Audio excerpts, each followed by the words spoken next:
This channel does not promote any violent, harmful, or illegal activities. All content provided by this channel is meant for an educational purpose only. বছর ঘুরলেই বিধানসভা নির্বাচন, তার আগে হুমকি হুঁশিয়ারি অব্যাহত। তৃণমূলের পতাকায় হাত দিলে বিরোধীদের হাত কেটে নেওয়ার হুঁশিয়ারি তারকেশ্বরের তৃণমূল বিধায়কের। রামেন্দু সিংহ রায়ের দাবি, এসআইআর থেকে বাঁচার জন্য তৃণমূলের পতাকা ধরুন এবং মমতা বন্দ্যোপাধ্যায় অভিষেক বন্দ্যোপাধ্যায় সমাবেশে যান। 26-এ বিজেপি আসছে, তাই ভয় পেয়েছে, পাল্টা আক্রমণ শানিয়েছে গেরুয়া শিবির। যদি একটা তৃণমূলের পতাকায় হাত পড়ে, যে হাত দেবে সেই হাতটা কেটে দেব। নিজের পরিবারকে এসআইআর থেকে বাঁচানোর জন্য প্রয়োজনে তৃণমূলের পতাকা ধরো, প্রয়োজনে মুখ্যমন্ত্রী সমাবেশে যাও, প্রয়োজনে অভিষেক বন্দ্যোপাধ্যায় সমাবেশে যাও, তোমাকে স্যালিউট জানাবো। আর যদি বাংলার খেয়ে বাংলার পরে বাঙালির সাথে গদ্দারি করো, তার উচিত শিক্ষা তুমি পেয়ে যাবে। এই ধরনের কথাবার্তা একটা বিধায়কের হাত কেটে দেবো, এই ধরনের কথাবার্তা বলা উচিত নয়। এতে ওনার ভাবমূর্তি ক্ষুণ্ণ হয়। তৃণমূলের হাত তো তৃণমূল কাটছে, তৃণমূলের মুন্ডু তো তৃণমূল কাটছে। কোথায়? ভারতীয় জনতা পার্টি তো ওটাতে বিশ্বাসই করে না। ওনারা ওইগুলো বিশ্বাস করেন, ওনারা অন্যান্য দলকে রাজনীতি করতে দেবেন না। ওনারা জানেন 26-এ বিজেপি আসছে, তাই নিজেদের পতাকা নিজেরা পোড়াচ্ছেন। 94 জনকে ধরেছে বিএসএফ। যেখান দিয়ে এসেছেন ভোর হওয়ার আগে সেই রাস্তা দিয়েই পালান। বাংলাদেশে অনুপ্রবেশকারীদের উদ্দেশ্যে মন্তব্য শুভেন্দু অধিকারী। ফর্ম ফেরত না এলে 7 ফেব্রুয়ারি ফাইনাল ভোটার লিস্টে থাকবেন না, আর ভোটার লিস্টে না থাকলে পুলিশ বাঁচাতে পারবে না। বিএসএফ চুলের মুঠি ধরে সুন্দরবনে নামিয়ে দেবে, আক্রমণে বিরোধী দলনেতা। মাত্র 94টাকে ধরেছে বিএসএফ, মাত্র 94। যে রাস্তা দিয়ে এসেছেন ওই রাস্তা দিয়ে কালকে ভোর হওয়ার আগে পালান। যদি না পালান 4 তারিখ থেকে ফর্ম বিতরণ হবে, তারপরে ফর্মগুলো ফেরত আসবে, আপনাদের ফর্ম ফেরত আসবে আমরা জানি। আর ফর্ম ফেরত না এলেই 7 ফেব্রুয়ারি ফাইনাল ভোটার লিস্টে আপনি নেই। হাওয়া তোমার দেখা নাই রে, তোমার দেখা নাই। আর 7 ফেব্রুয়ারি ভোটার লিস্টে তুমি না থাকলে মমতার পুলিশ তোমাকে বাঁচাতে পারবে না, রাজীব কুমার বাঁচাতে পারবে না, প্রবীণ ত্রিপাঠী বাঁচাতে পারবে না, মনোজ বার্মা বাঁচাতে পারবে না। বিএসএফ ধরবে চুলের মুঠি আর নিয়ে গিয়ে সুন্দরবনে নামিয়ে। আমরা ইতিমধ্যেই টেলিফোনে যোগাযোগ করতে পেরেছি তৃণমূল কংগ্রেসের রাজ্য সহ সভাপতি জয়প্রকাশ মজুমদার রয়েছেন আমাদের সঙ্গে। জয়প্রকাশ বাবু, আপনি শুনলেন শুভেন্দু অধিকারীর হুঁশিয়ারি, কি বলবেন? আমি একটা জিনিস বুঝতে পারছি যে এই বিএসএফ এর মাধ্যমে অমিত শাহ কোটি কোটি টাকা তুলছে পার্টির জন্য, নিজের জন্য, নিজেদের পকেটে পড়ছে। শুভেন্দুও ভাগ পাচ্ছে, কারণ ঢুকতে টাকা দিতে হবে, বেরোতে টাকা দিতে হবে। বর্ডার সিকিউরিটি বলে কিছু নেই, আভ্যন্তরীণ নিরাপত্তা বলে কিছু নেই।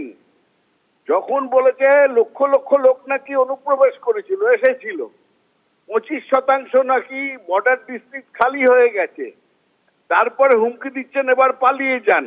আচ্ছা, বর্ডার সিকিউরিটি ফোর্স কি করবে? আমাদের কি উন্মুক্ত বর্ডার, উন্মুক্ত সীমানা? যখন যে খুশি আসতেও পারে, বেরিয়েও যেতে পারে। আর নাকে তেল দিয়ে ঘুমোচ্ছে, নাকি টাকা নিয়ে ঢোকাচ্ছে আর বার করছে বর্ডার সিকিউরিটি ফোর্স অমিত শাহর নির্দেশে। একটা কেন্দ্রীয় সরকারের চালাচ্ছে পার্টি, এত দুর্নীতি যে এই ঢোকানো বেরোনো, অনুপ্রবেশকারী বলে চিৎকার করছে, ঢোকানো বেরোনোতে টাকা, আর সেই জন্য এখন চিৎকার করছে। আগে যদি এইটা হয়ে থাকে তাহলে শুভেন্দু অধিকারী যে কথা বলেছেন যে ইচ্ছে মতন বেরিয়ে যেতে পারবে, যেখান থেকে এসছিলেন, মানে ঢুকেও ছিলেন নিশ্চিন্তে, তাহলে শুভেন্দু অধিকারীকে গ্রেপ্তার করে জিজ্ঞাসাবাদ করা উচিত। এর মূল রহস্যটা কি? কারা টাকা নিচ্ছে বর্ডার আর পার বর্ডার করানোর জন্য? কারা পয়সা পাচ্ছে? সেটা বিজেপির পকেটে কত আসছে, শুভেন্দু অধিকারীর পকেটে কত যাচ্ছে, অমিত শাহর পকেটে কত যাচ্ছে? এটা মানুষ জানতে চায়। হোয়াইট পেপার পাবলিশ করতে হবে। ধন্যবাদ জয়প্রকাশ বাবু, ধন্যবাদ। আমরা ইতিমধ্যেই টেলিফোনে যোগাযোগ করতে পেরেছি বিজেপি নেতা সজল ঘোষ রয়েছেন আমাদের সঙ্গে। সজল বাবু, আপনারা শুনলেন তৃণমূল কংগ্রেস জয়প্রকাশ মজুমদারের তরফ থেকে অভিযোগ করা হচ্ছে এই যে বর্ডার পার করানোর কথা বলা হচ্ছে, এই আর পার করাতে কত পয়সা বিএসএফ নিচ্ছে এবং এই টাকাগুলো বিজেপির কার কার পকেটে যাচ্ছে, কি বলবেন? আপনার প্রতিক্রিয়া চাইবো সজল বাবু। দেখুন, সকাল সকালেই মানসিক রোগীগুলো তাদের এই আর্তনাদ এই সকালবেলা শুনতে আমার অন্তত ভালো লাগে। কে কত টাকা নিয়েছে বর্ডার পার করে ঢুকতে আমি বলতে পারবো, কিন্তু বিজেপির বর্ডার পার করে তৃণমূলে ঢুকতে পশ্চাতে একটা লাঠি খেতে হয়েছিল জয়প্রকাশ দাকে, সেটা আমার ছবিটা মনে পড়ে। বাকিটা যে কথাগুলো বলছে সেটা কোনো শিক্ষিত রাজনৈতিক মুখপত্রের কথা হতে পারে না। তার শুভেন্দু বাবুর কথা ভালো লাগতে পারে, না লাগতে পারে। কে কত টাকা নিয়েছে, ঢুকতে টাকা নিয়েছে, বের করতে টাকা নিচ্ছে, এই যে কথাগুলো, এটা কোনো শিক্ষিত দায়িত্ববান পলিটিশিয়ানের কথা? এটা কুণাল ঘোষকে দিয়ে বলান, ঠিক আছে, এটা ভাড়ামোর জায়গায় যাবে, ব্যাপারটা মানলাম, কিন্তু এটা কোনো সকালবেলা কোনো শিক্ষিত রাজনৈতিক এবং একটা সিরিয়াস আন্তর্জাতিক বিষয় নিয়ে বলার মতন এটা যে স্টাইলে বললে, যে কথাগুলো বললেন, সেটা রাজনীতিকে কলুষিত করে, রাজনীতিকে কখনোই সমৃদ্ধ করে না। সজলবাবু, আপনাকে আরো একটা বিষয়ে প্রতিক্রিয়া নেওয়ার আছে, আপনি কাইন্ডলি একটু আমাদের সঙ্গে থাকুন। এসআইআর নিয়ে এবার বিস্ফোরক অভিযোগ শিক্ষামন্ত্রী ব্রাত্য বসুর। এসআইআর হলো হিন্দু মুসলিম নির্বিশেষে পুশ ব্যাকের তালিকা তৈরির সিস্টেম। বিজেপি সাংসদ জগন্নাথ সরকারের কাঁটাতার মন্তব্যকে হাতিয়ার করলেন ব্রাত্য বসু।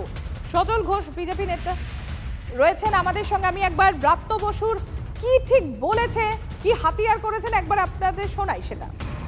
এসআইআর আসলে একটা অনুসূচিত বর্গের জন্য হিন্দু মুসলিম নির্বিশেষে আসলে একটা পুশব্যাক সিস্টেমে তৈরি করা তালিকা, যা সোনালী বিবির ক্ষেত্রে ঘটেছিল, যে আপনাকে বর্ডারের সামনে দাঁড়িয়ে দেবে, যা গতকাল বিজেপি সাংসদ উল্লেখ করেছেন। আমরা বর্ডারটা তুলে দেব, বাকিটা যেটা বলেননি, আপনাদের মুখ এদিকে থাকবে না, আপনাদের মুখ থাকবে ওদিকে, এবং আপনাদের পেছন থেকে ওখানে পুশব্যাক করা হবে। বিজেপি নেতা সজল ঘোষ রয়েছেন আমাদের সঙ্গে। সজল বাবু, ব্রাত্য বসুর বক্তব্য আপনি শুনলেন, আপনার প্রতিক্রিয়া চাইবো। ব্রাত্যবাবুর বক্তব্যটাই পুরোটা পরিষ্কার বুঝতে পারিনি। আমার যেটা মনে হলো, উনি বলতে চাইলেন যে এসআইআর হচ্ছে হিন্দু মুসলমান নির্বিশেষে সবাইকে ডিপোর্ট করে দেওয়ার ব্যবস্থা, যারা কখনো কোনো কালে বাংলাদেশ থেকে এসছেন। আসলে ব্রাত্যবাবুকে আমি শিক্ষিত লোক মনে করতাম, কিন্তু তিনি সরকারি রুলিংটা পড়েননি যে 2024 সালের 31শে ডিসেম্বর অব্দি যারা এসছে এমন কোন হিন্দুকেই আর ওপারে পাঠানো যাবে না, এমন কোন হিন্দুকে পাঠানো যাবে না। এসআইআর এর নাম নথিভুক্তকরণ নিয়ে সমস্যা যদি হয়, যেটা কেউ বলতে চাইছে না, যে তারপর থেকে নেম ইনক্লুশনেরও আরো 1 মাস সময় তৈরি হবে। অতএব এই যে গতকাল সম্ভবত আপনারাও দেখিয়েছেন, ওদের একজন তৃণমূল নেতা মানুষকে ভয় দেখাচ্ছে যে মেয়েদের রান্নাঘরে ঢুকে যাও, ঢুকে গিয়ে বলো যে তোমাদের ডিটেনশন ক্যাম্পে পাঠিয়ে দেওয়া হবে। ব্রাত্যবাবু সেই ভূমিকাতেই অভিনয় করছেন, ব্রাত্যবাবু সেই ভূমিকাতেই অভিনয় করছেন, মানুষকে ভয় দেখানোর কথাই বলছেন। অত্যন্ত দুর্ভাগ্যজনক হলেও সত্যি যে তৃণমূল এতটাই ভয় পেয়েছে যে মানুষকে ভয় দেখানো শুরু করছে। আমি মানুষের কাছে আবেদন করব, আপনারা জানেন যে তৃণমূল একটা প্যাথোলজিক্যাল লায়ার। মমতা ব্যানার্জি জন্মেও একটা সত্যি কথা বলেনি, আর এই কথাটাকেও সত্যি হিসেবে কেউ আপনারা বিভ্রান্ত হবেন না, তার এই কথাটাকেও সত্যি হিসেবে বিভ্রান্ত হবে না। শকুনের অভিশাপে গরু কোনোদিন মরবে না, এই কথাটা একটুখানি সব মানুষের কাছে প্রচার হওয়া দরকার, আর কিছু বলার নেই। ধন্যবাদ সজল।